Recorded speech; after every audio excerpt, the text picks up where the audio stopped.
A tease of Saudi government Tehran.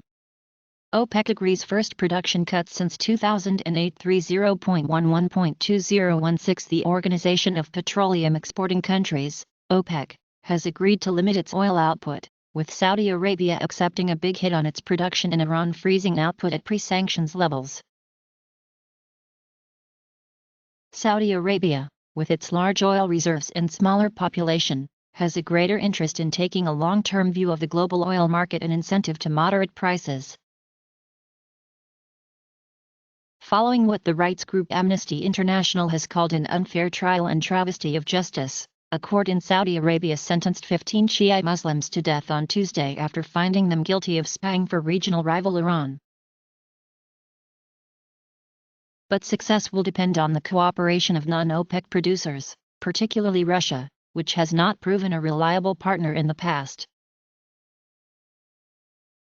Oil drops on doubts output cut will be deep enough to end glut. Singapore oil prices fell on Wednesday on persistent doubts a planned crude production cut led by OPEC and Russia would be deep enough to end a supply overhang that has dogged markets for over 2 years.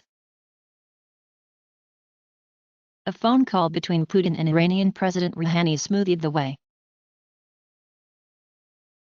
The 2015 Hajj stampede also escalated tensions between Saudi Arabia and Iran due to the deaths of Iranian pilgrims in the stampede.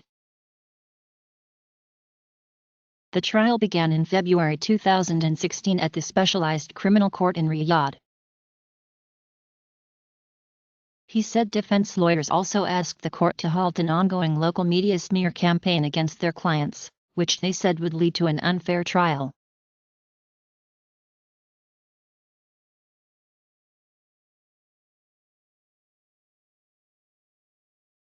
Thanks for viewing this tease. Sign up for the Tip Top Tech channel or search for a Tease Second Mind on YouTube to find and then enjoy other teas.